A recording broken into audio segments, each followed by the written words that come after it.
Porque esse tipo de idolatria, talvez a maioria das pessoas já entendam e já saibam que não é correto. Mas o problema é aquela idolatria que não tem uma manifestação, não tem uma estátua, não tem uma imagem, mas ela existe no nosso coração. Amém? Então eu começo hoje e nós vamos seguir as próximas séries falando sobre isso. Mas o tema específico de hoje é a morte da humanidade. Amém?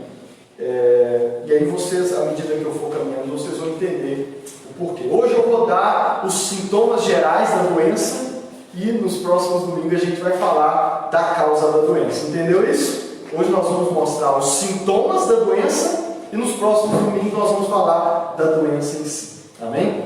Então, Gênesis capítulo 2, os versículos 15 a 17. Gênesis 2, 15 a 17 diz assim: O Senhor Deus colocou o homem no jardim do Éden para cuidar dele e cultivá-lo.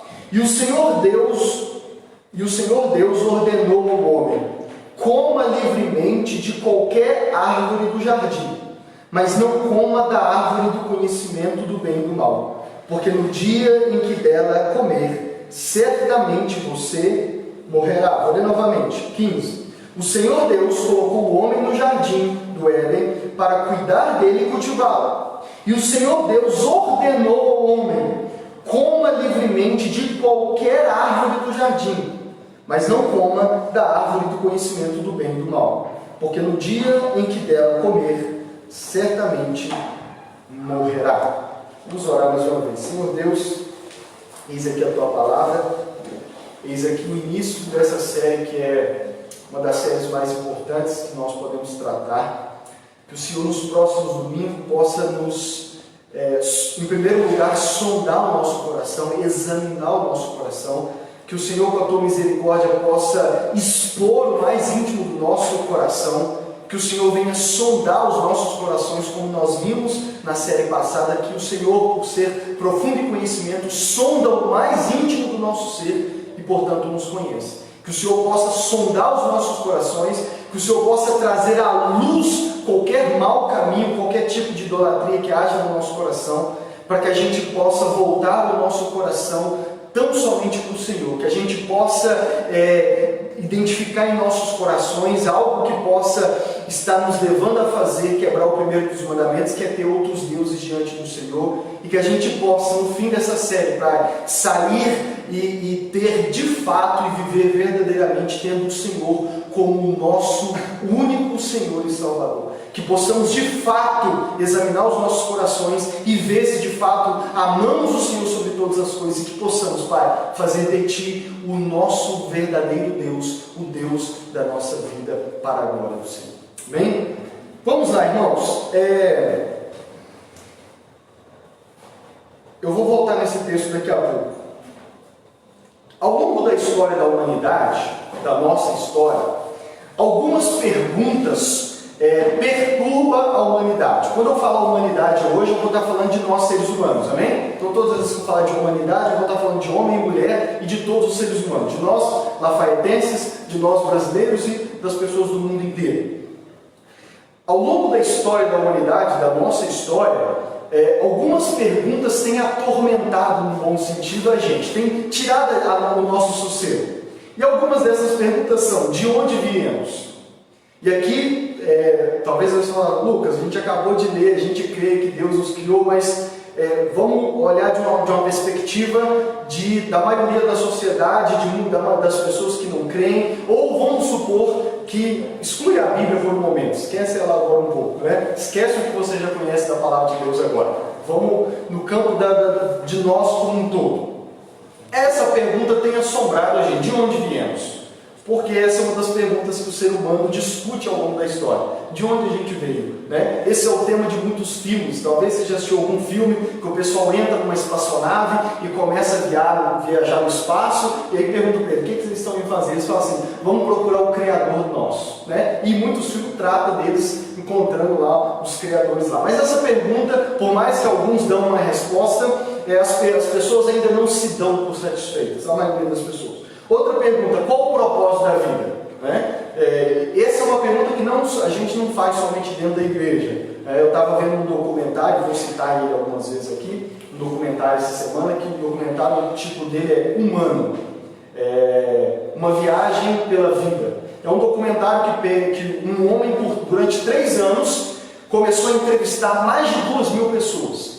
E ele, fazendo entrevistas de pessoas do mundo inteiro, teve 3 brasileiros lá, pelo menos que saiu no vídeo, e ele entrevistou durante 3 anos mais de 2.000 pessoas ao redor do mundo inteiro, fazendo para elas perguntas: o que é o amor, o que é a morte, ou você tem medo da morte. E uma das perguntas que ele fez foi essa: qual o propósito da vida?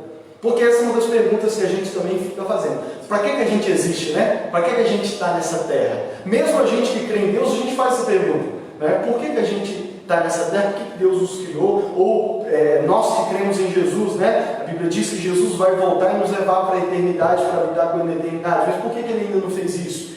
Aí a gente conclui: tem algum propósito. Qual é esse propósito? E a gente vai debater. Uma outra pergunta: para onde estamos indo?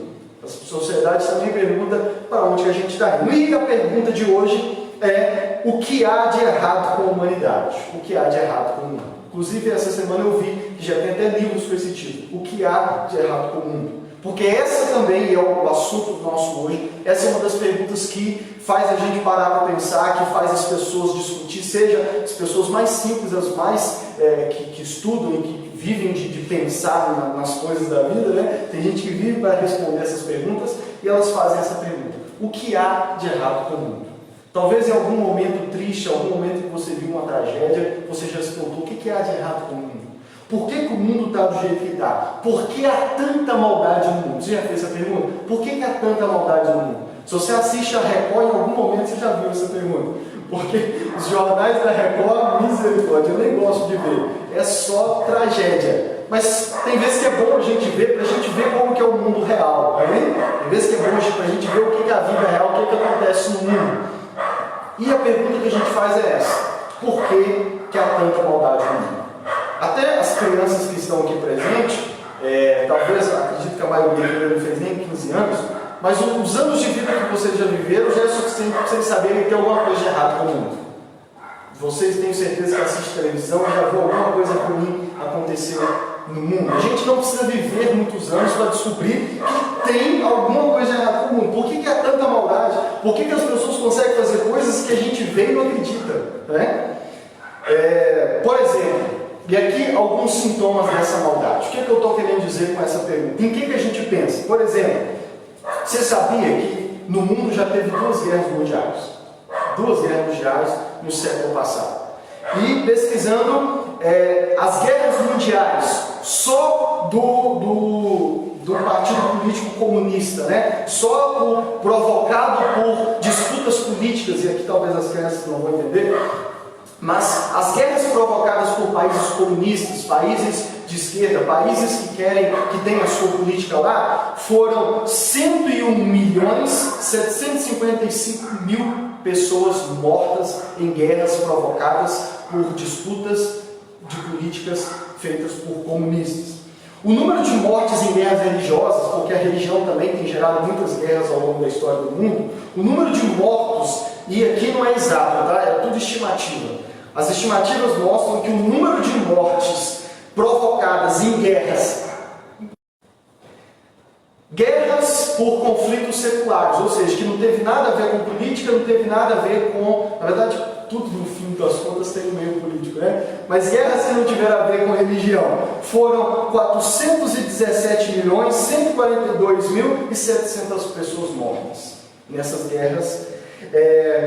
Talvez as crianças, daqui a pouco vocês vão ver na escola, os adultos talvez vão lembrar, é conhecido uma das maiores tragédias da humanidade: as bombas atômicas foram jogadas em 2 cidades do Japão, Nagasaki e Hiroshima. Quando vocês tiverem, não lembro qual série a gente fez na escola, mas vai ter um momento que no seu livro de história lá vai estar lá, Nagasaki e Hiroshima.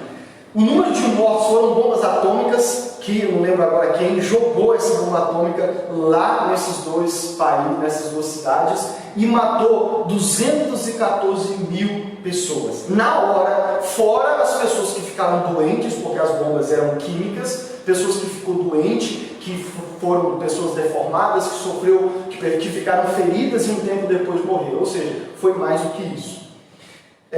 Por exemplo, pense no número de pessoas que a máfia mata todos os dias, que o tráfico de drogas mata todos os dias. A gente sabe, talvez, se você assiste Record, você vê muitas mortes e muitas matérias que passam na Record. Tem alguma coisa a ver com drogas? As guerras desses bandos, uma facção de drogas vai lá e mata o outro porque comprou e não pagou, e tudo isso aí.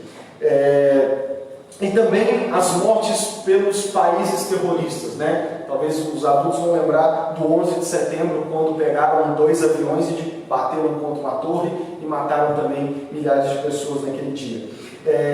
Pense nas mortes de países do mundo até hoje, onde ainda tem guerra civil. O que é guerra civil? É guerra dentro de um mesmo país. O país se divide em 2 e fica 2 grupos guerreando entre eles, com armas e tudo mais. E milhares de pessoas morrem todos os dias em vários países do mundo com todas essas guerras. Você sabia que a cada 4 segundos uma pessoa morre de fome no mundo? A cada 4 segundos, vamos contar. 1, 2, 3, 4. Uma pessoa acabou de morrer no mundo de fome. Isso é estatísticas comprovadas de entidades sérias. A cada 4 segundos uma pessoa morre de fome no mundo. 30 mil crianças morrem a cada dia por causa da pobreza. 30 mil crianças morrem a cada dia no mundo por causa da pobreza. 3 bilhões de pessoas, quase metade da população mundial, vivem com menos de $2,50 por dia. Isso dá R$13,60. Imagina o que você faz hoje no mercado com R$13,60. Quase que nada, né? Tem um saco de arroz que é mais caro que isso. E 3 bilhões de pessoas, quase metade da população do mundo, vive com menos de R$13,60 por dia. 80% da população mundial vive com menos de $10, que é R$54,39. Agora, isso significa que não é produzido alimento suficiente para alimentar as pessoas? Não. Com todas as tecnologias, com tudo que tem no mundo hoje, é produzido alimento, comida suficiente para alimentar todas as pessoas do mundo. E a pergunta que a gente tem que fazer é, então, por que ainda tem gente que passa fome no mundo? Por que 30 milhões de crianças, né? Por que 30 mil crianças morrem a cada dia de fome? Se o mundo produz comida para todo mundo, por que ainda existem pessoas morrendo de fome no mundo? Isso tudo são sintomas. Vou citar agora um testemunho que foi nesse documentário. Tem um homem que dá um testemunho nesse documentário e ele diz o seguinte: ele mora na Índia, e olha o que ele diz. Esse ano, ele é jornalista, esse ano eu cobri uma seca muito severa no estado, aí falou o nome do estado lá, que é um nome esquisito aqui, na Índia. Por um lado, vi pessoas desamparadas por causa da crise de água. Por outro, vi prédios sendo construídos com piscina em cada andar. No mesmo estado, ele viu, de um lado, um lugar, um povoado de pessoas morrendo por causa de seca, por não ter água. E ele falou que viu do outro lado prédios sendo construídos com piscina em cada andar. Aí ele diz assim, não eram 3 ou 4 andares, eram 2 torres gêmeas sendo construídas com 37 andares e uma piscina em cada andar, ou seja, 74 piscinas. Fui ver quem eram os trabalhadores dessa obra. São todos os trabalhadores sem terra e agricultores marginais que deixaram seus povoados como retirantes da crise da água e estão nas cidades construindo piscinas. Deixa eu te ajudar a entender o que ele está dizendo. O testemunho verdadeiro dele saiu nesse documentário. Ele diz assim, sou jornalista, eu fui cobrir uma crise, uma seca lá no meu estado. E ele diz assim, de um lado eu vi pessoas morrendo por não ter água. Do outro eu vi pessoas construindo 2 torres, 2 prédios que não tinha 3, 4 andares. Eram prédios de 37 andares cada um, com uma piscina em cada andar. E aí ele diz, eram 74 piscinas. E por que ele está citando a piscina? Você já entendeu, né? O que a gente enche a piscina de quê?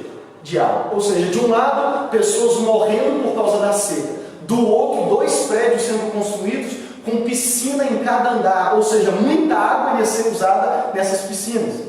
E você sabe que você não enche a piscina e o resto da vida é aquela mesma água que você vai usar. E aí ele diz assim, eu fui ver quem eram as pessoas que estavam construindo esses prédios. Quem eram os trabalhadores dessa obra? moradores daquele lugar onde estavam morrendo de seca. Que mesmo morrendo de seca, estavam sendo praticamente escravizados para construir prédios de piscina. E aí ele diz assim, isso é uma injustiça, é inaceitável ver isso. E deixa eu te dizer, isso não acontece só na Índia, você sabe disso. E exemplos desses poderíamos dar de várias formas. Ao longo da história da humanidade, o ser humano cada dia fica mais inteligente, descobre cada vez mais tecnologias. Porém, a gente vê que o homem usa a sua inteligência, e vocês vão lembrar porque eu falei que Deus é um Deus... Por que a sabedoria de Deus é santa? Por que Deus é santo e tudo que Deus faz é santo? Porque o homem é inteligente, mas o homem usa a sua inteligência para o mal. Por exemplo, eu citei as bombas que foram lançadas em Nagasaki e Hiroshima. Quem é que inventou a bomba atômica? O ser humano, nós. Quem investe dinheiro, tempo e esforço na construção de armas que mata pessoas no mundo inteiro? Quem é que construiu, quem é que aperfeiçoa, quem é que melhora as armas que bandidos e traficantes usam nas favelas e em todos os lugares para matar outras pessoas? Nós, seres humanos. A gente usa a nossa inteligência para o mal. Se você estudar história ou se for pesquisar no YouTube, você vai ver histórias dos cientistas da época do nazismo e da época da União Soviética. 2 países que mataram milhares de pessoas aqui, nem citei os tantos de pessoas que eles mataram, e vídeos comprovam, e há documentos que comprovam que na época desses países, desses governos, eles faziam experimentos com seres humanos, experimentos horríveis, que deturpavam, que deformavam seres humanos. Isso tudo é o quê? Usar a inteligência para quê? Para a morte, para o mal. A cada dia que passa, tem uma série que eu assisti, em que, é claro que é uma ficção, mas isso acontece de fato. Na série, os 2 personagens principais da série tinham acabado de ver uma mulher inocente ser morta em cadeira elétrica. Colocaram ela numa cadeira e dão um choque na pessoa até a pessoa morrer. E aí, depois de presenciar isso, depois de tentar lutar para provar que ela era inocente, ainda assim o pessoal matou, condenou ela à morte. Quando eles chegam em casa, estão os 2, um olhando para o outro, e assim, sem saber o que fazer, um dos personagens pega um livro, que é um livro que existe de fato, que é o título Frankenstein. Talvez vocês já viram alguma imagem no desenho que mostra o Frankenstein, um homem todo deformado, cheio de pedaços, e é baseado num livro. Esse livro existe de fato. E aí eles pegam esse livro e um deles vira e fala assim, engraçado, na época em que a mulher, que é um autor, escreveu esse livro, as pessoas acreditavam no galvanismo. O que era o galvanismo? Era a crença de que através das ondas elétricas o ser humano conseguiria ressuscitar uma pessoa. E é dessa crença que inspirou a mulher a escrever o Frankenstein, que nada mais é do que isso, né? Ficção, mas é um homem que foi basicamente ressuscitado por causa de ondas elétricas. E aí ele diz assim, no passado, quando esse livro foi escrito, as pessoas acreditavam que poderia ressuscitar alguém utilizando ondas elétricas. E aí a outra personagem diz assim, e hoje a gente viu uma pessoa ser morta através das ondas elétricas. Ou seja, aquilo que no começo a intenção do ser humano era inventar ou desenvolver para trazer a vida, tinha acabado de ser usado para quê? Para tirar a vida de uma pessoa inocente. Nós estamos no meio de uma pandemia. E há vários filmes que tratam de pandemia, até mesmo antes de nós sofrermos essa pandemia. E um dos filmes se chama Contágio. Quando a pandemia começou, e se você assistir o filme, você vai ver que é muito parecido, várias coisas que estão acontecendo com a gente hoje. O isolamento, o vírus se espalhando, bem parecido algumas coisas. E quando a pandemia começou, muitas pessoas foram entrevistar o autor desse filme. E perguntaram para ele como ele conseguiu colocar no filme várias coisas que aconteceram de fato, quase que uma previsão, mas aí perguntaram para ele, o que você está vendo no mundo? O que você está vendo o mundo fazer que você não conseguiu pensar e colocar no seu filme? E aí ele fala 2 coisas. Ele fala assim, primeiro, eu não imaginei o tanto que o ser humano ia agir de forma irracional. Ele diz assim, eu estou surpreso com isso. Porque o ser humano age, no meio de uma pandemia, ele age de forma irracional. O que ele estava querendo dizer? De pessoas que não usam máscara, de pessoas que não estão nem aí. Estava conversando com uma pessoa hoje que falou com um rapaz que começou, o rapaz que trabalha com ela começou a tossir. Ela falou assim: rapaz, vai no médico, vai ver, quem sabe é Covid, você tem sua família, às vezes você não vai dar nada, mas você vai acabar passando para alguém que pode morrer. Ele virou e falou assim: não é nada não, mas se eu tiver Covid eu vou passar para todo mundo. É um exemplo do cara do Calvão. E ele disse que foi isso, e ele falou assim: eu não imaginei o tanto que as pessoas iam agir de forma irracional. As pessoas não pensam para agir. E a segunda coisa que ele falou assim, a postura do governo. Os políticos do governo também, ele falou assim, então me surpreenderam. Eu não achei que eles iriam, no meio de uma pandemia, agir de forma tão corrupta como eles estão agindo.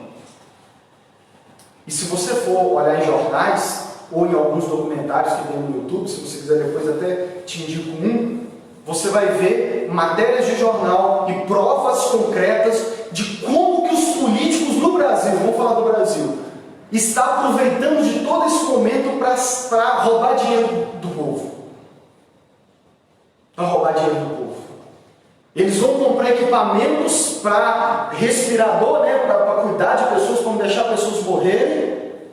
E aí algo que, por exemplo, custaria R$1.000, eles vão lá e colocam na nota R$5.000. Pagam o dos negócios e fica com 4.000.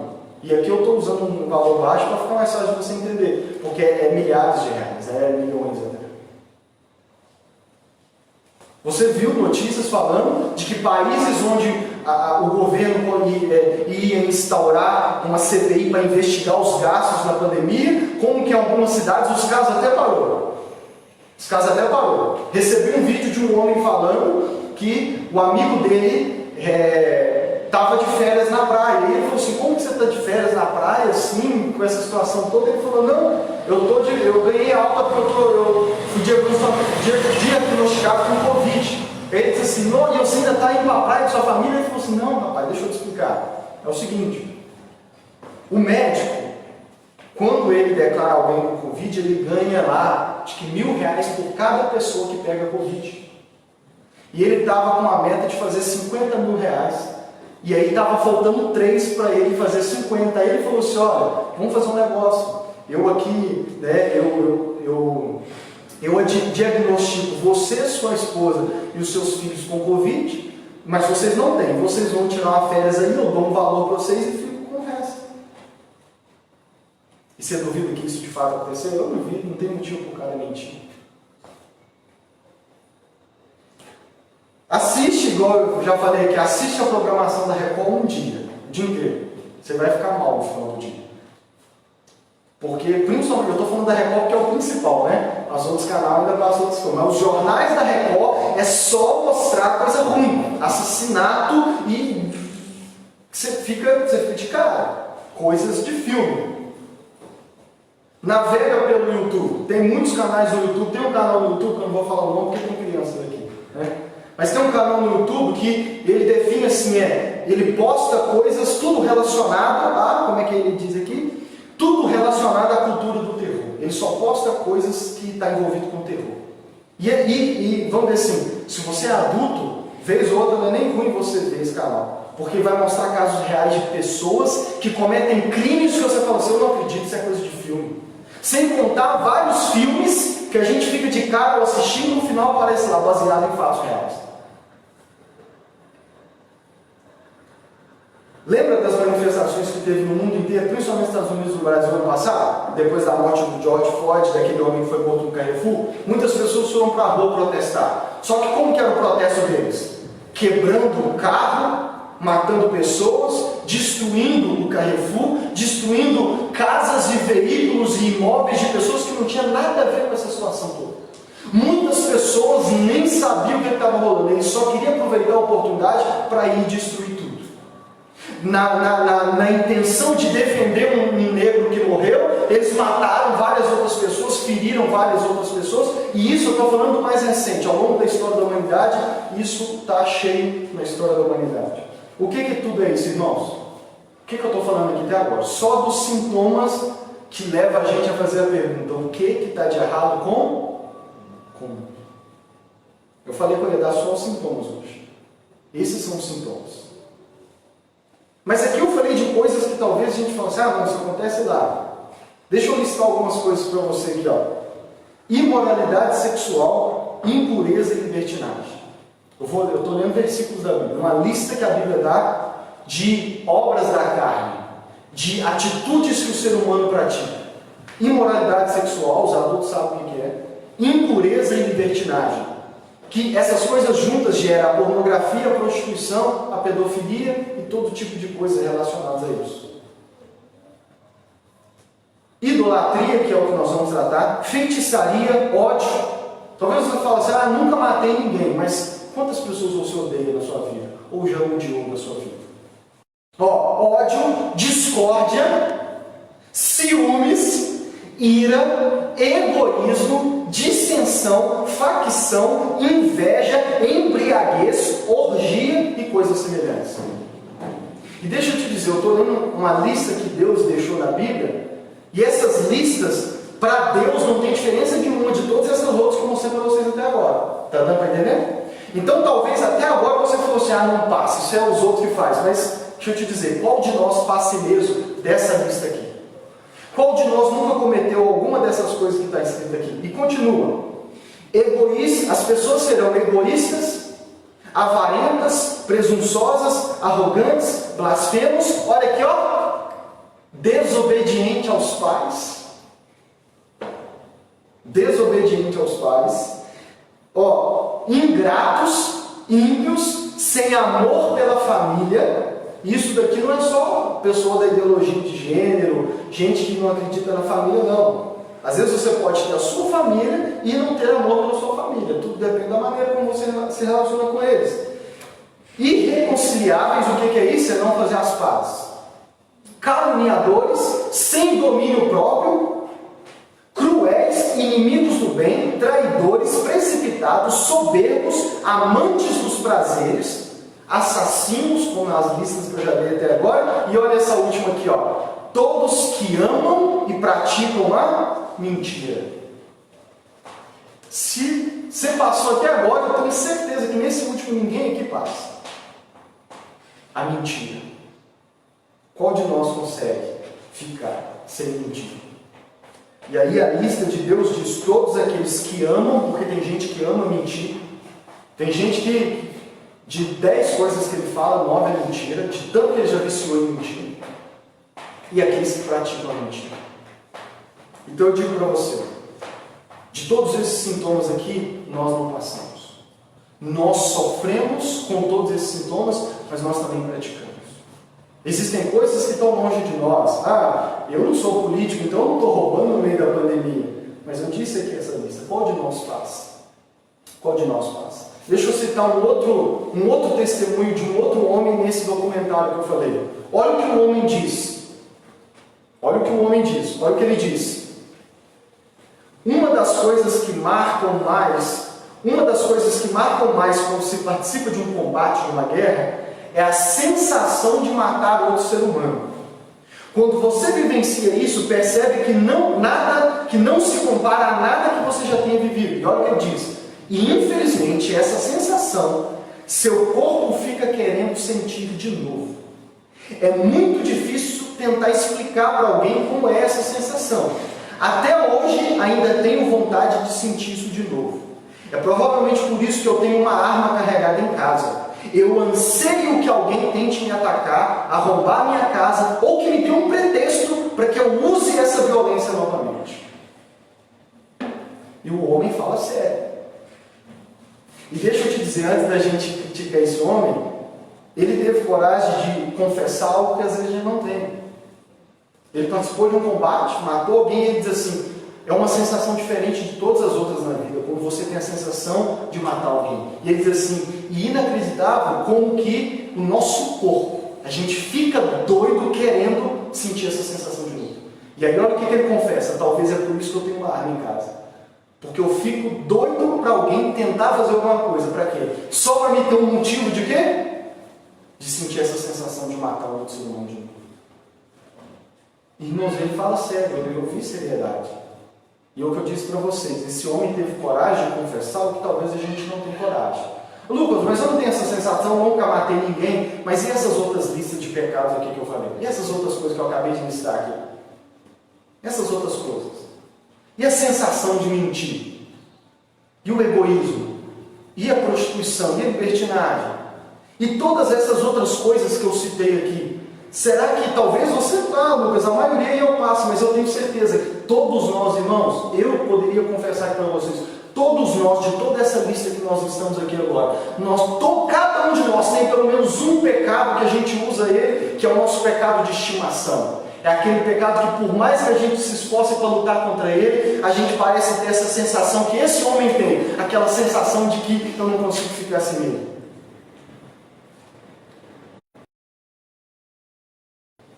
E aí a gente volta à pergunta, diante de tudo isso, a gente volta à pergunta, o que há de errado com a humanidade? O que há de errado com a gente? Por que tudo isso? O que explica tudo isso? O que explica tudo isso? Ao longo da história da humanidade, porque essa não é uma pergunta nova, os seres humanos foram tentando responder essa pergunta. O que há de errado com o mundo? Por que nós, seres humanos, agimos do jeito que agimos? Por que a gente gosta do errado? Você já viu como que é fácil a gente imitar o que é errado? Já viu como que é fácil? Desde criança. Tem crianças aqui presentes. Elas podem dizer como que é fácil. Tem coisas que são erradas, você vê uma vez só e você consegue imitar. E aquilo que é certo, seu pai, seu professor, muitas pessoas têm que ficar o quê? Suando para ver se você aprende e imita. Mas aquilo que é errado, deixa eu contar uma experiência aqui só para descontrair e você ver como que é fácil. Uma vez eu estava vindo da casa do meu primo e indo para minha casa. Minha mãe tinha mandado me chamar. E eu, na rua que eu tinha que passar para ir para casa, eu vi um colega meu, eu vou fazer porque eu sei que as crianças aqui já viram isso. Eu vi um coleguinha meu mostrar o dedo do meio. Mostrar o dedo do meio, né? Eu vou mostrar porque eu acho que está gravando ali, vai ficar meio feio. Mas vocês sabem, até as crianças sabem o que é. Eu vi um colega meu mostrar o dedo do meio para um outro colega. Cheguei em casa e eu não lembro nem o que eu tinha feito. Eu sei que eu fiz alguma coisa, né? Mas não lembro, sinceramente não lembro. E minha mãe começou a me xingar, começou a me falar, não chegou a bater nesse dia não, talvez até aquele momento. Mas começou a me xingar, falou alguma coisa comigo. O que eu fiz, irmãos, naquele momento de mim? Dedo do meio para minha mãe. Eu tinha visto, eu vi pela primeira vez um vizinho fazer. E no primeiro momento que minha mãe me xingando, o que eu fiz? Já comecei a praticar. E a gente poderia dar vários exemplos aqui. A gente tem uma capacidade para imitar o que é errado que é difícil de explicar. O que explica tudo isso? Ao longo da história da humanidade, os seres humanos foram tentando dar respostas. E a gente gosta muito de história. E as pessoas, os seres humanos, tentam explicar isso contando uma história. Nós vivemos em uma história, já preguei sobre isso aqui. No primeiro culto aqui, nesse salão, eu falei sobre isso e vou falar mais sobre isso depois. Nós vivemos baseado numa história. A gente vive dentro de uma história. E ao longo da história da humanidade, algumas pessoas foram tentando explicar isso e eles contaram histórias para explicar. Por exemplo, Charles Darwin. Quem é Charles Darwin? Não lembro se ele era cientista agora, tem medo de errar agora o que ele era, mas foi um homem que basicamente inventou a teoria da evolução. Você já ouviu falar da teoria da evolução? Aquela teoria que diz que os seres humanos vieram do macaco. Já viu essa imagem? Um macaco andando assim, aí vai evoluindo até os seres humanos. Isso é a chamada teoria da evolução. E o que esse homem disse? Ele disse assim, olha, a história da humanidade é a teoria da evolução. O que é? O mundo, não existe um Deus, não foi Deus quem criou as coisas.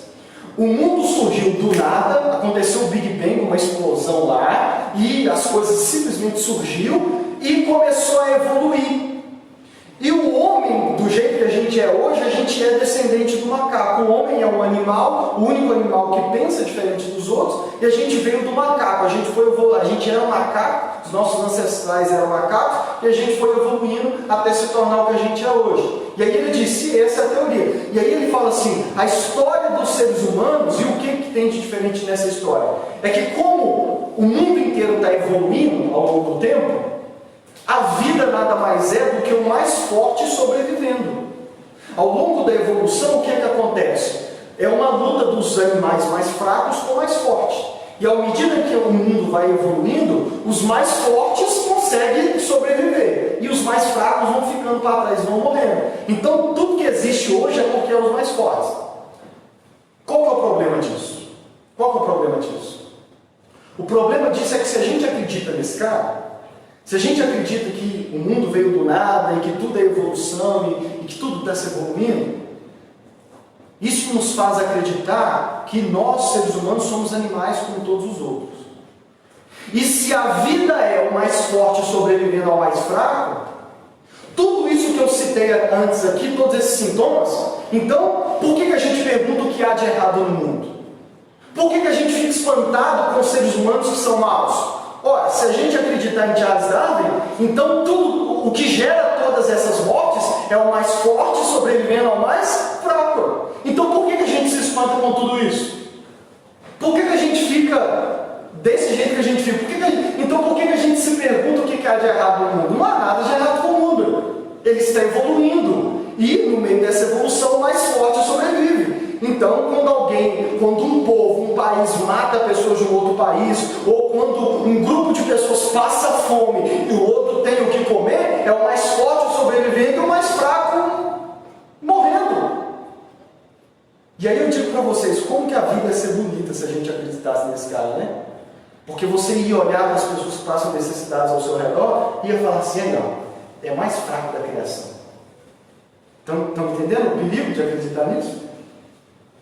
Mas tem uma outra história. Veio um outro homem e contou a seguinte história. Jean-Jacques Rousseau foi um filósofo. E ele contou a seguinte história. Ele, resumindo a frase do que ele acreditava, ele disse assim, ó, o homem nasce bom, é a sociedade que corrompe ele. Então o que ele acreditou? Escreveu o livro e começou a espalhar essa história e falar com as pessoas que essa é a história do mundo. Ele falou assim, ó, as pessoas não são más, não. Não tem pessoas maldosas. O ser humano nasce bom. Qual que é o problema? O problema é que a sociedade corrompe.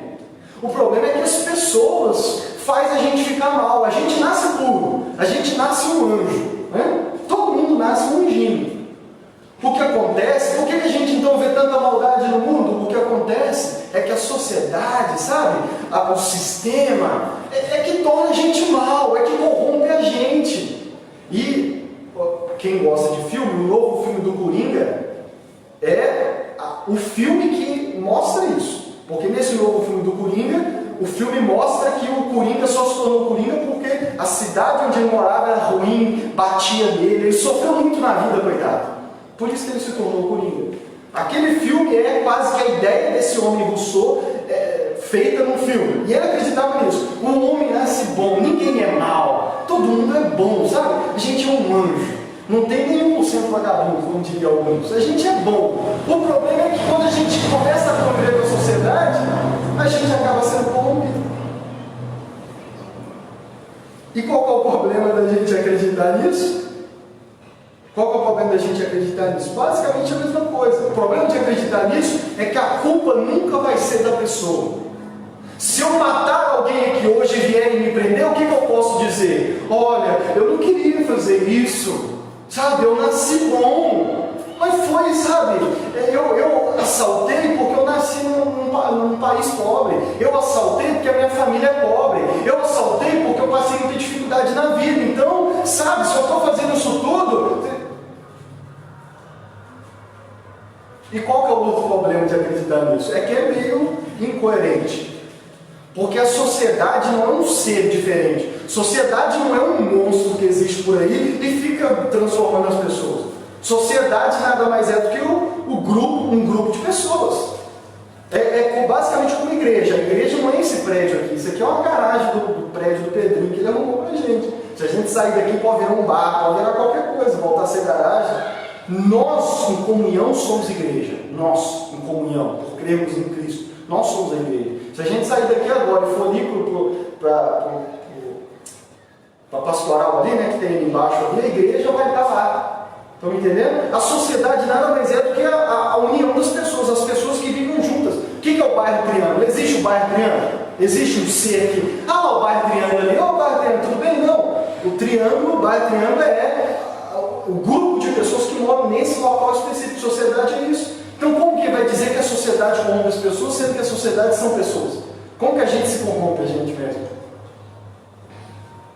E aí vem uma outra história, que talvez é a história mais contada. Essas outras já ficou para trás, não é muito falado não. Mas tem uma outra que no Brasil contam demais, principalmente nas escolas, que é a história do marxismo.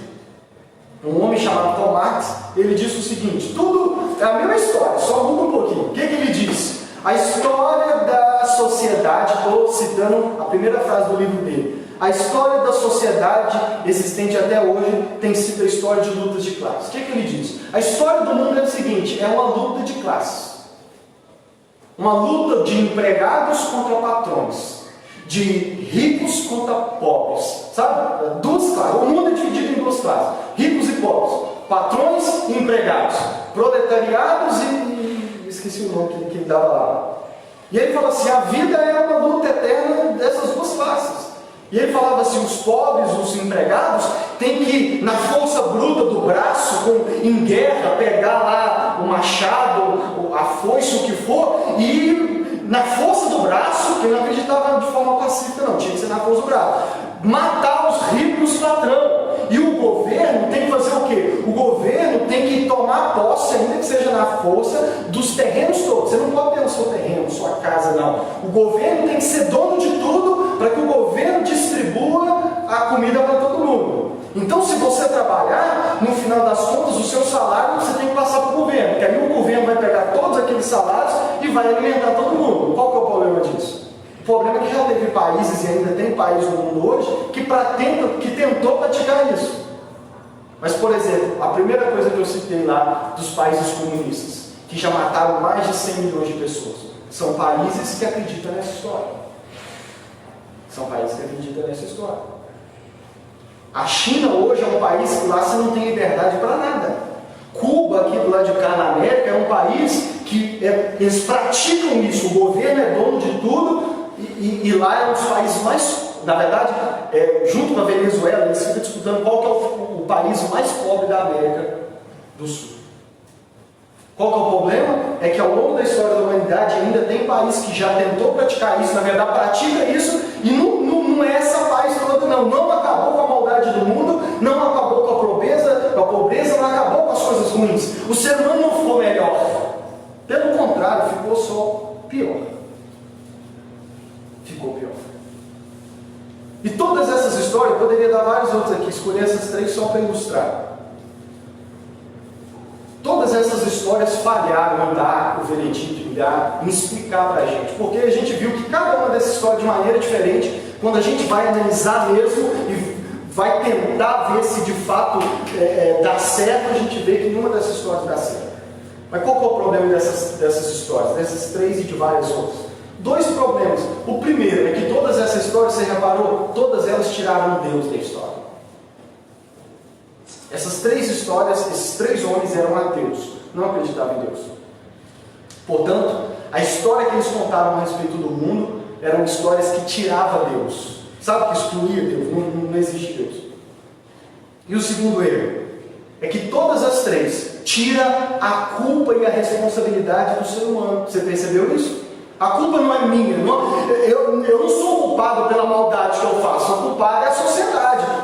Eu não sou culpado porque eu sou pobre, então eu vou roubar, eu vou assaltar, Aqui eu não estou falando que todo pobre faz isso não, hein? Estou só usando um exemplo aqui.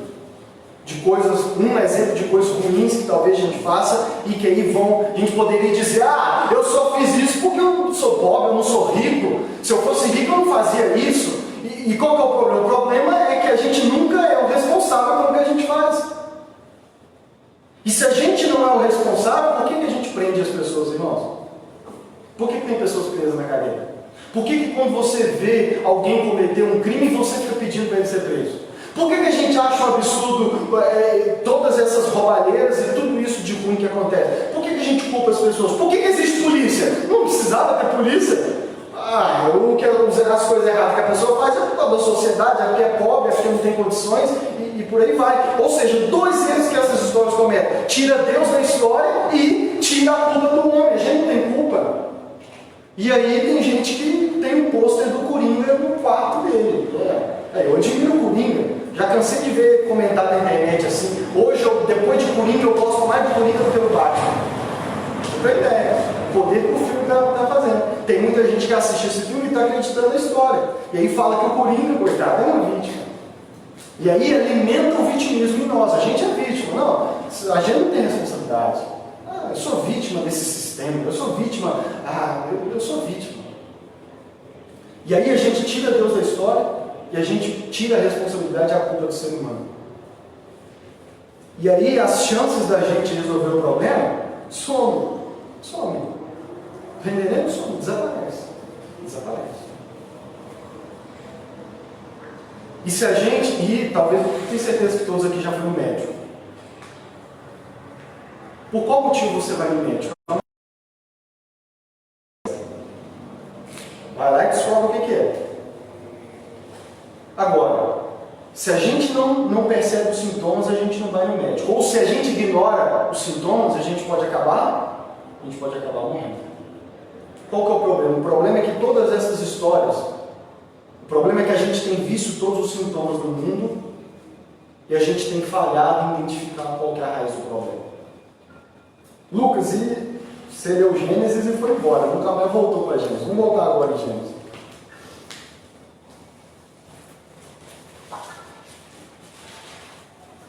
Vou voltar para Gênesis, porque aqui está o problema. Aqui está a raiz do problema. Gênesis capítulo 2 nos mostra onde está o problema. Qual que é o problema? Vou repetir, vou ler de novo Gênesis 2, versículos 15 a 17. O Senhor Deus colocou o homem no jardim do Éden para cuidar dele e cultivá-lo. E aqui paro por um momento. Mês passado nós vimos alguns atributos de Deus. Nós vimos que Deus é o Criador de todas as coisas. Deus é o único e verdadeiro Deus. Deus é sábio, profundo em sabedoria. Deus é profundo em conhecimento. Ele sabe todas as coisas. Deus é soberano e reconhece o passado, o presente e o futuro. Deus é profundo em conhecimento a ponto de saber a palavra que eu vou falar antes mesmo de eu pensar em falar ela, só para você ter ideia básica. Nós vimos que Deus é um Deus justo, mas também vimos rapidamente que Deus é um Deus misericordioso. Poderíamos também ter falado que Deus é um Deus bondoso. O salmo que nós lemos hoje no começo diz que a bondade de Deus está por todo o mundo. A bondade de Deus está em todo lugar. Deus é um Deus gracioso, Deus é um Deus paciente. E esse Deus, o Senhor Deus, colocou um homem no jardim do Éden. Deus cria um homem e coloca ele no jardim do Éden. Um lugar que a gente só consegue imaginar, mas que deve ser o lugar mais lindo que existiu no planeta Terra. Deus cria o homem e coloca o homem lá. E a Bíblia revela que Deus se relacionava com o homem assim, face a face. Como você está me vendo, Adão e Eva vinham a Deus. E como eu disse na série passada, a Bíblia revela, só meio que a superfície dos atributos de Deus. A gente não consegue compreender a profundidade de quem Deus é. Lembra que eu disse que a gente conhece Deus como quando você toma um banho, aquele quente pelando, sai e olha no espelho e está lá todo embaçado. Você vê a sua forma lá, mas embaçado, você não vê perfeitamente. O conhecimento que a gente tem de Deus é embaçado, não é completo. Mas Adão e Eva conheciam Deus de forma perfeita. Adão e Eva conheciam Deus de um jeito que nós não conhecemos, mas que graças a Deus ainda vamos conhecer, glória por isso. Mas estão entendendo onde vamos chegar? O Deus que nós vemos os atributos dele é esse Deus que criou Adão e Eva e colocou ele no jardim. Num jardim lindo, com várias árvores. Eu tenho certeza, Deus não ia colocar 2 árvores só naquele jardim. Senão não seria nem jardim, né? Imagina Deus colocando várias árvores de laranjeira, macieira e todos os tipos de árvore. O Senhor Deus colocou o homem no jardim do Éden para cuidar dele e cultivá-lo. E olha o que diz: e o Senhor Deus ordenou ao homem: coma livremente de qualquer árvore do jardim. Coma livremente. Ó, tá vendo? Olha aí, olha ao redor. Come à vontade. Come à vontade. Come à vontade. Tudo isso aqui, tá vendo? Ó, criei para você. É seu. faz o que você quiser, você só tem que cuidar, né? Não vai ser desleixado, você cuida dele, cultiva ele, mas desfruta, você pode desfrutar do que for. E o homem não tinha nem que fazer esforço, porque a própria terra já fazia a árvore crescer e gerar fruto. E Deus disse, coma livremente, mas, Deus acrescenta algo, mas, não coma da árvore do conhecimento do bem e do mal, porque no dia em que dela comer, certamente você morrerá. Mas Deus diz assim, mas espera aí, tem uma árvore que você não pode comer. Está vendo aquela árvore no meio ali? Aquela ali você não pode comer. Você pode comer de qualquer uma, está vendo? Eu te dei tudo. Mas não, daquela ali você não come, aquela ali é minha. Entendi? E aí Deus diz assim, porque se você comer, você vai o quê? Morrer. Ele não disse que você vai morrer, ele disse, ó, certamente você vai morrer. E eu gosto de pensar nesses versos do seguinte ponto de vista, e é aqui que eu quero chegar. Imagina Adão, a maneira como Adão se relacionava com Deus. É difícil até a gente imaginar, porque era Adão, vou repetir, para ficar fixado na sua mente, Adão conhecia Deus de forma perfeita. Os atributos de Deus que a gente conhece de forma bem rasa, Adão conhecia de forma completa. Só quando a gente chegar na eternidade, na Nova Jerusalém, a gente vai ter noção de como que Adão conhecia Deus. Mas Adão conhecia Deus de forma perfeita. Adão sabia que foi Deus que o criou. Até porque, de certa forma, ele, entre aspas aqui, né? Ele viu, por exemplo, depois, não o tempo todo, mas ele viu Deus criando Eva, por exemplo. Então, Adão viu o poder que Deus era o Criador, porque ele viu a forma como Deus criou Eva a partir de só uma das suas costelas. Adão conhecia Deus de forma perfeita. E esse Deus, imagina, irmãos, deu para ele um jardim maravilhoso. E ainda disse assim, você vai dominar sobre tudo, os animais vão te obedecer. E sabe, esses animais, você vai dar o nome para cada um deles. Imagina que grandeza era isso. E esse Deus disse, mas daquela árvore você não vai comer. Porque se você comer, Deus também não deixou sem falar por quê. Deus disse, vai morrer. Certamente vai morrer. E aqui está o Deus profundo em conhecimento falando, você certamente vai morrer. Qual foi a reação de Adão e Eva? Capítulo 3, versículos 2 a 4. Respondeu a mulher à serpente, podemos comer do fruto das árvores? Não, vamos voltar no versículo 1. Ora, a serpente era o mais astuto de todos os animais selvagens que o Senhor Deus tinha feito. E ela perguntou à mulher, foi isso mesmo que Deus disse? Não coma de nenhum fruto das árvores do jardim? Respondeu a mulher à serpente, podemos comer do fruto das árvores do jardim. Mas Deus disse, não coma do fruto da árvore que está no meio do jardim, nem toquem nele, do contrário vocês morrerão. Disse a serpente à mulher, certamente não morrerão. O diabo da serpente chega para a mulher e fala, olha a conversa fiada, olha a malícia do diabo. Deus falou que vocês não vão comer de nenhum fruto, né? Aí Eva responde assim, não foi isso que ele falou, não. Ele falou que a gente não vai comer de qualquer fruto, de menos da árvore que está no meio. Porque no dia que dela comer, a gente vai morrer. Ela lembrou do detalhe de que vai morrer. Que ele tome também do fruto da árvore da vida e coma e viva para sempre. Por isso o Senhor Deus o mandou embora do jardim para cultivar o solo do qual foi tirado. Depois de expulsar o homem, colocou a leste do jardim do Éden querubins e uma espada flamejante que se movia, guardando o caminho para a árvore da vida. Adão e Eva escolheu dar ouvidos ao diabo. E assim que eles pecaram, Deus veio ver. E eu vou resumir aqui. Deus diz para Adão, por causa do que vocês fizeram. Deus fala o problema que tem entre marido e mulher, ele fala com Eva, eu vou pular aqui para não dar foco nisso, porque o tempo já está acabando.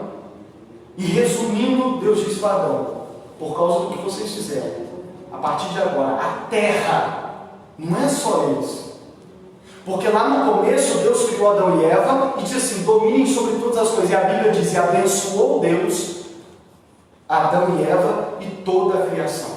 Quando Deus criou Adão e Eva, Deus abençoou eles e toda a criação.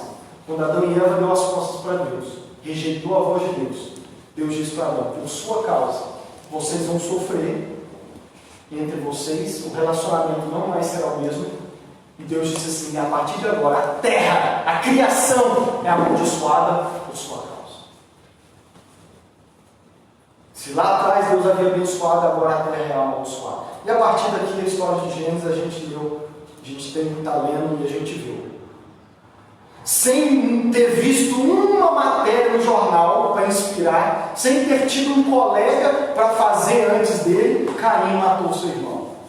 E as coisas só pioram a ponto de chegar na época do dilúvio e Deus matar todo mundo. Resumindo a história, a partir daí é toda essa história que a gente está vendo. O mundo está do jeito que está. Todos os sintomas é por causa disso. Aqui está a razão. E deixa eu te dizer, se você crê no Deus da Bíblia, se você diz ser cristão e não acredita no Gênesis, é impossível. É impossível. É impossível você não acreditar em Gênesis e querer acreditar em Deus e querer ser cristão. Porque o Gênesis capítulo 2, capítulo 3, a Bíblia conta a verdadeira história do mundo. Aqui nós encontramos a verdadeira história do mundo. E o verdadeiro problema para todos os sintomas que nós vemos aqui, até aqui e daqui, ó. O homem virou as costas para Deus e pecou. E as coisas só pioram. E ele a cada dia mais se torna expert no modo de pecar. Se você ver na Bíblia, não vai dar tempo de eu ler, porque eu estendi muito. Mas a partir disso, se você ler Deuteronômio 28, 29 e 30, Deus diz assim para o povo: coloco diante de você a bênção e a maldição, a vida e a morte. Se você escolher a vida, você vai estar... E aí ele diz assim: escolhe a vida, decidindo me amar, me obedecer e andar comigo nos meus caminhos. Resumindo, vida, o que é vida? Vida é estar com Deus. Vida é amar a Deus sobre todas as coisas. Porque tudo, a base de toda a nossa existência tem raiz no nosso relacionamento com Deus. Quando o relacionamento do homem com Deus foi quebrado, todo o relacionamento com a sua esposa, com os filhos e com toda a criação foi quebrado. Toda a raiz de tudo que nós estamos vendo é o problema de que desde Gênesis capítulo 2, desde Gênesis capítulo 3, a humanidade deu as costas para Deus. A gente continua todos os dias ouvindo mais o diabo do que a Deus. A gente continua ignorando a Deus. A gente continua nos rebelando contra Deus. E se andar com Deus, se amar a Deus sobre todas as coisas é vida, é bênção, é prosperidade, quando eu dou as costas para Deus, eu então encontro maldição e encontro morte. E tudo isso que nós vemos até aqui, toda essa morte, por isso que eu disse a morte da humanidade, toda essa morte que nós estamos vendo, é porque nós quebramos o nosso relacionamento com Deus e damos as costas para Deus. Então tudo que a gente vê, podem contar as histórias que for, mas a verdadeira história do mundo está aqui. Qual é a verdadeira história do mundo? Deus criou todas as coisas, abençoou todas as coisas, mas nós preferimos dar as costas para Deus. Nós nos rebelamos contra Deus. E aí surgem todos os pecados que nós citamos até aqui. Assassinato, tudo que foi visto aqui. E é por isso, por causa disso, que nós sofremos e vivenciamos tudo que nós estamos vivenciando. Essa é a raiz. E deixa eu te dizer, olha para mim, por que eu estou pregando sobre isso nesse primeiro dia da série? Porque, deixa eu te dizer, se a gente não levar a sério o que Gênesis capítulo 2 e 3 diz, gente, não precisa nem vir na igreja. Olha para mim, se você não acredita que Gênesis 2 e 3 é a origem de tudo que nós estamos vendo, então você não crê no Deus da Bíblia, você não é cristão.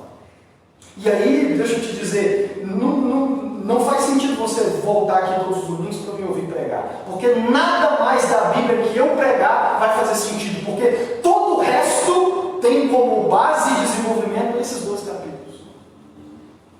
E deixa eu te dizer, para finalizar, você não vai entender o que Jesus fez por você. Você não vai entender o motivo pelo qual Jesus, quase 2 mil anos atrás, teve que morrer naquela cruz. Sabe o que nós cantamos aqui? Ele nos redimiu, eu não preciso mais ter medo da morte, Ele me salvou, Ele me libertou, foi o amor dele. Nada que eu falar de Jesus vai fazer sentido para você. Porque o que Jesus veio fazer na terra há 2000 anos atrás foi consertar tudo que estragou aqui. Por que Jesus teve que morrer na cruz? Por que primeiro Jesus teve que vir nessa terra? Ele teve que vir porque a gente estragou tudo e estraga cada vez mais. A gente é como aquela criança que quebra uma rodinha, o pai conserta, daqui a pouco o pai chega, você quebrou, foi as outras 4 rodinhas. A gente está estragando tudo. E aí, como eu contei os vários testemunhos, deixa eu te dizer, parece que a gente gosta. Como eu disse, você pode não gostar de todos os pecados, mas todos nós temos algum pecado de estimação. No fundo, a gente, se a gente fosse sincero mesmo, a gente ia dizer, eu gosto de fazer isso. E é por isso que Jesus teve que vir. Ele teve que vir para consertar tudo isso. Ele teve que encarnar, ele teve que habitar entre nós para corrigir tudo isso. Ele teve que ser morto na cruz, mesmo não tendo feito nada de errado, mesmo nunca tendo cometido pecado, ele teve que ir para aquela cruz, porque ele lá levou sobre ele a maldição que caiu sobre a humanidade. Ele teve que morrer para que toda essa morte que a gente vê no mundo acabasse. Tem um cristão que escreveu um livro que ele deu o nome assim, A Morte da Morte da Morte de Jesus. Jesus teve, porque Jesus teve que morrer. Ele teve que morrer para acabar com toda essa morte, para tirar o pecado que habita dentro de mim e de você, para arrancar de dentro de nós o pecado que eu e você gostamos tanto de viver abraçado nele.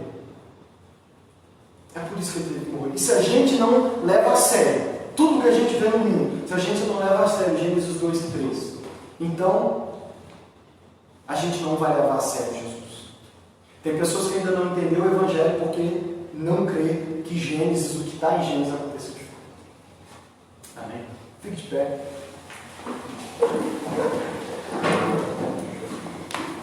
Lucas, o que isso tem a ver com a minha vida? Eu oro para que já tenha ficado claro, mas deixa eu te ajudar. Nós sofremos com tudo isso, seja vendo, porque nós somos afetados por toda essa morte, por toda essa maldade. A gente é afetado pela roubalheira dos políticos. A gente é afetado quando as pessoas ao nosso redor não levam a sério a pandemia. A gente é afetado por tudo isso. E não só somos afetados com os pecados dos outros, mas nós também, como eu disse, vou repetir. Enquanto a gente não for como aquele homem, que talvez a gente... Quando eu vi o testemunho dele, eu levei um choque. Eu apertei pausa e voltei de novo. Aquele homem que confessou que ele quer de novo ter a sensação de matar. Todos nós, se a gente for sincero, e deixa eu te dizer, o primeiro passo para ser cristão é reconhecer que somos pecadores e que gostamos do pecado.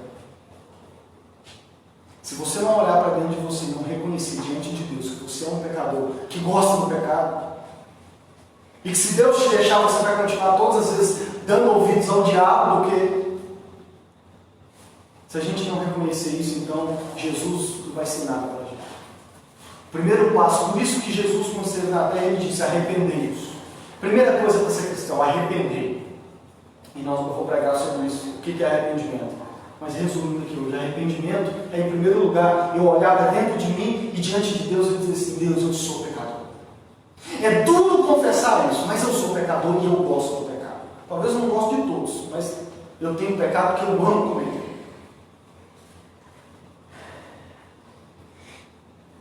E é todos os nossos pecados que têm gerado tudo isso. Paulo fala em Romanos: o pecado entrou no mundo e trouxe consigo a morte. O salário do pecado é a morte. O mundo está do jeito que está porque nós somos uma humanidade de pecadores que deram e dão as costas para Deus todos os dias. Mas glória a Deus, porque Deus não deixou essas situações. Ele enviou o seu Filho há 2000 anos atrás nessa terra. E Jesus é aqui. É por isso que nós estamos aqui, e eu digo, por isso Jesus é o nosso Senhor e o nosso Salvador. Porque é Ele que veio consertar tudo isso. Ele é o Cordeiro de Deus que tira o pecado do mundo. Ele é aquele que, através do que Ele fez, ele consegue entrar dentro de mim e de você, através do Espírito Santo, e arrancar esse pecado de dentro de nós. É Ele que, é por isso que a humanidade as coisas não vão melhorar enquanto a gente não dobrar os joelhos e reconhecer diante do nosso Senhor e Salvador que somos pecadores e que precisamos dele. E eu quero te dar a oportunidade de fazer isso nesse momento. Feche os seus olhos, põe sua mão de coração.